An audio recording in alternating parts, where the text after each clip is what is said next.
Pit Stop CBN, com Ricardo Barbosa.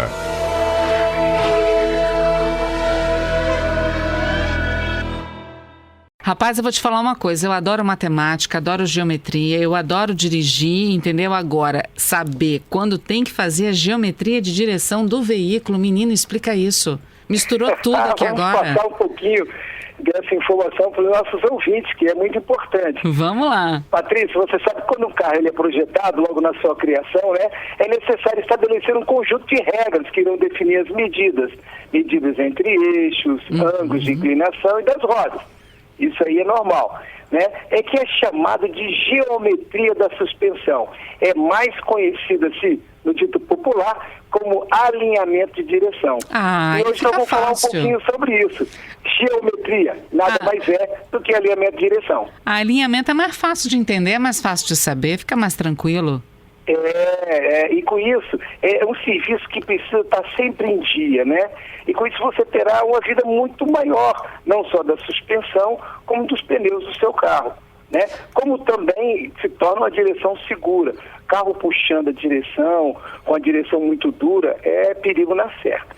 Então, vamos passar para o nosso ouvinte quando devo fazer o alinhamento de direção? Vamos embora.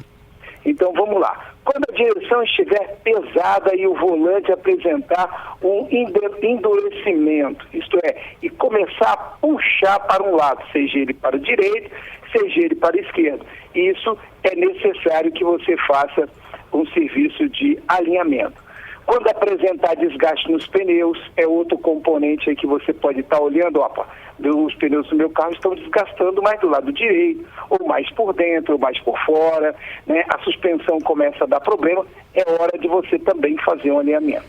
Pergunta. Não acabou não, temos mais. Pergunta. Você fala do endurecimento. Essa é minha. Vai. Você fala sobre o endurecimento da direção. Hoje em dia a direção é tão leve, direção elétrica, alguns carros têm direção hidráulica. Como é que a gente percebe esse endurecimento? Qualquer sinalzinho de dificuldade já é um endurecimento? Vamos lá. Boa pergunta. Você tem um carro que tem essa direção, seja ela elétrica, hidráulica, aí você bateu um buraco, a suspensão, você vai sentir, mas a direção está um pouco mais dura.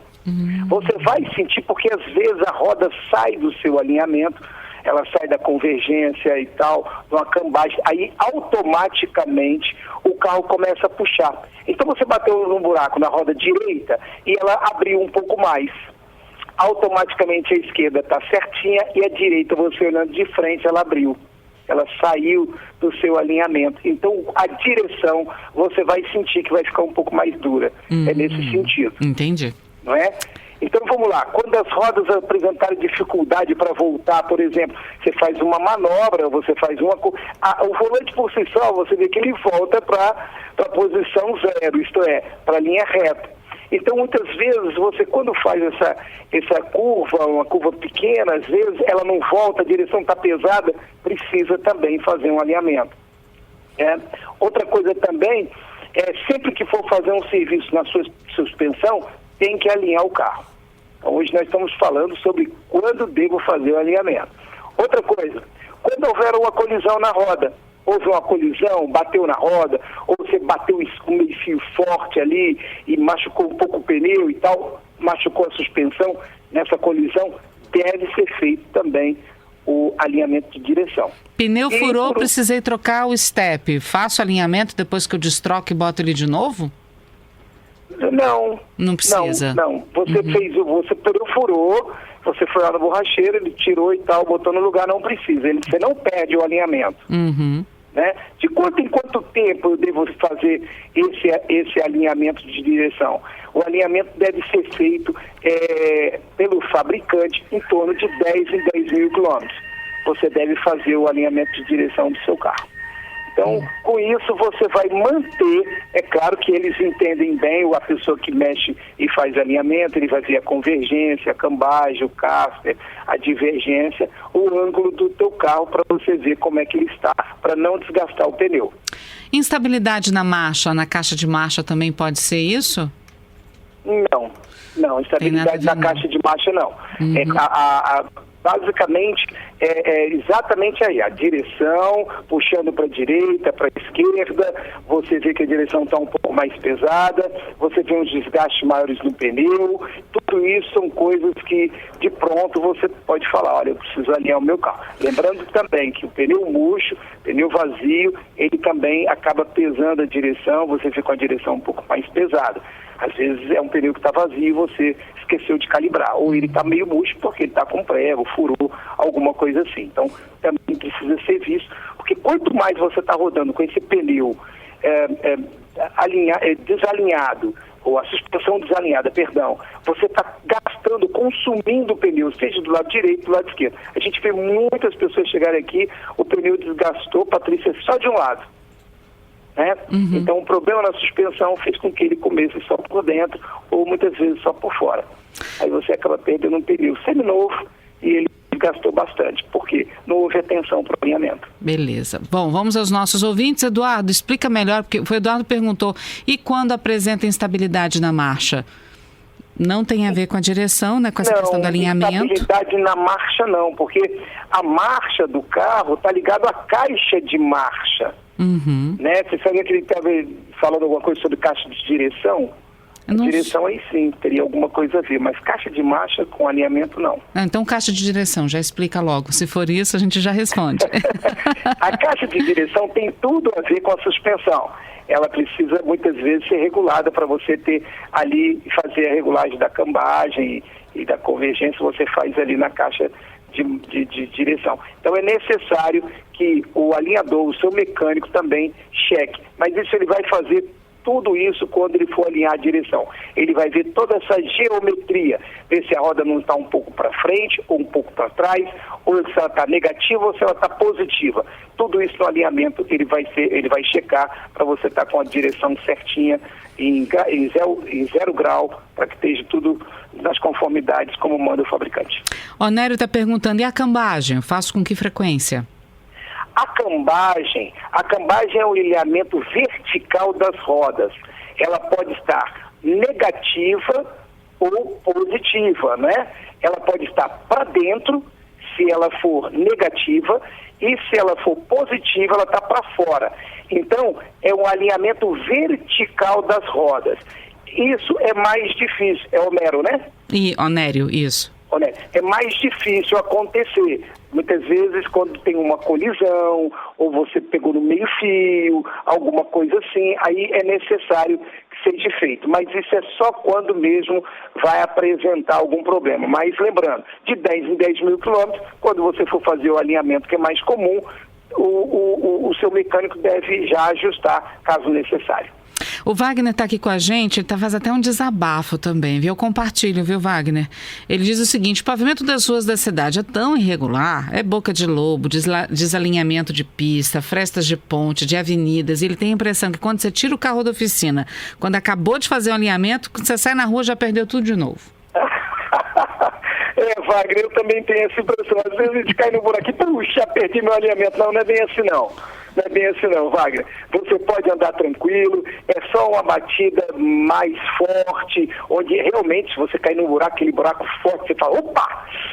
Chega até a doer, aquilo ali sim, aí já algo assim que você, poxa, aconteceu alguma coisa. Às vezes o carro tem uma calota e você olha lá, poxa, machucou, empenou a roda. É uma roda de ferro e a calota chegou até quase a sair. Aí você precisa levar para fazer um alinhamento, checar essa roda ou desempenar. E aí você tem todo um processo, talvez, de balanceamento, porque ela fica desbalanceada. Aí a gente já vai para um outro assunto. Você vai sentir que a sua direção, você vai sentir como o teu braço ali, o teu relógio, ele começa a vibrar, né? Ou a pulseira de uma mulher começa a vibrar ali e tal, e a 80 km por hora precisa fazer um balanceamento das rodas, né? Porque a roda não está bem balanceada. Aí ela dá um chime na direção. O Marcelo está aqui, ó. Você recomenda a cambagem hidráulica que os alinhamentos fazem com a pressão por um equipamento? Olha, essa cambagem hidráulica, se é que eu estou entendendo o que ele está dizendo, é um ajuste na suspensão quando empena alguma peça. Se for dessa maneira, eu não recomendo. Vamos imaginar, empenou um pouco o amortecedor, Pode ser isso. Empenou um pouco o amortecedor e aí você vai fazer uma cambagem hidráulica, você vai botar um equipamento e vai dar uma distorcida dele com todo o conjunto no lugar. Não é recomendável. Empenou o amortecedor, tira, troca o amortecedor, o carro é novo, troca um só. O carro já está com a vida útil um pouco mais elevada, troca o conjunto, troca os 2 amortecedores. Aí você não precisa fazer esse ajuste de cambagem hidráulica, que é ajustar uma suspensão, principalmente quando ele bate, se é o que o nosso ouvinte está falando. Aí eu entendi assim. Jaqueline está aqui com uma pergunta que eu sei que é de muita gente também, viu? Meu carro é um Honda Civic que acabou de sair da garantia. Eu tenho que continuar fazendo as revisões na concessionária ou eu posso me libertar deles? Foi a expressão que ela usou aqui. Poxa vida, você perguntando isso para um dono de oficina? O que eu vou dizer? Olha bem, minha amiga, você pode utilizar, as oficinas hoje estão muito preparadas para fazer revisões quando sai da garantia. Eu, particularmente, eu sempre indico para os meus clientes que façam as suas revisões ainda em garantia, quando o carro está na garantia, na concessionária, né? Porque tem toda aquela coisa da garantia, você não perder, dá um problema qualquer no câmbio, dá um problema no motor, você tem essa garantia da montadora, que é muito importante. Mas quando o carro acaba a garantia, é quando já começa a chegar nos seus 60, 70 em média, 60 mil quilômetros. Aí você começa a gastar um pouco mais. E aí é quando fica tudo muito caro. Então as oficinas estão muito preparadas para poder fazer essas revisões periódicas ou revisões também quando ela dá um defeito, uma quebra, né? Nós estamos preparados para atender. Você não precisa ficar preso à concessionária. Eu quero ir lá fazer um orçamento. Faça um orçamento na concessionária, guarda, vai na oficina da tua confiança e faz uma análise entre o preço da concessionária e o preço da sua oficina de confiança. Com certeza vai haver uma diferença muito grande. Você percebendo que a oficina tem estrutura para te atender, aí você vai fazer ou na oficina independente ou na concessionária. Eu, puxando para o meu lado, eu diria que você deve fazer nas oficinas da rede independente, que estão muito preparadas para atender você também. Olha, o Anderson está aqui. Eu tenho um Hyundai i30 e ele tem direção elétrica. Semana passada, ele apresentou um problema. Olha só, o Ricardo, quando eu pisco um farol, o rádio falha, a direção começou a endurecer, ele quer saber se essas coisas têm ligação. Covid esse carro tá. Rodou. Brincadeira à parte, meu amigo. Olha, esse carro tá com problema elétrico. Lê de novo, ele acende a luz do farol. Ele diz que o carro apresentou um problema. Ele pisca o farol, o rádio falhava, a direção começou a endurecer. Ele pergunta se essas coisas têm relação. Olha, é bem complicado. Essa parte do rádio com o farol, você deve ter algum problema elétrico nesse sistema aí. É um i30, ele falou, não é isso? Isso. E a direção também, você teria que passar uma máquina, existe um aparelho, um equipamento, que a gente faz uma leitura no sistema para ver se tem algum código com problema. Às vezes é uma coisa simples, uma coisa que, através de sistema de rastreamento, tem vários equipamentos, você pode fazer a leitura e observar. Olha, tem um defeito aqui, tem um mau contato aqui no fio, vamos ajustar isso aqui, pronto, você consegue sanar esse problema. A caixa de direção, que talvez tem que ver se não tem pouco óleo, está com vazamento, alguma coisa nesse sentido. Mas dá para checar, isso não é problema. É coisa simples, uma concessionária faz, como também a oficina independente também faz esse serviço. Para a gente encerrar, o Eliseu está aqui, dizendo que ele fez um curso no Senai sobre alinhamento e o professor disse que a cambagem está dentro desse alinhamento, só que o pessoal cobra por fora. Por que isso acontece? Cobra por fora porque ele geralmente é um serviço a mais. O professor, temos grandes professores aqui no Senai do Estado do Espírito Santo, inclusive deixo meu abraço para o meu amigo Everton. O que acontece? O alinhamento é algo que é o alinhamento das rodas ali, que é cobrado só para fazer o alinhamento. Quando tem uma convergência, quando tem uma cambagem, que é o alinhamento vertical das rodas, que ela pode estar negativa ou positiva, você vai fazer um serviço a mais. Mas isso não é nada mais caro. Se eu não me engano, o setor está cobrando em torno de R$40, R$50 para uma cambagem aí, alguma coisa perto disso. Mas é porque já levou uma pequena colisão ou caiu num buraco a mais e precisa ser feito um aferimento maior. Não é tão simples como um alinhamento, por isso que se cobra mais. Tá certo. Ricardo, obrigada mais uma vez. Obrigado, amiga. Desculpa as brincadeiras. Imagina. Aí, tá certo? Um abraço a todos e até semana que vem. Até semana que vem. Tchau, tchau, querido.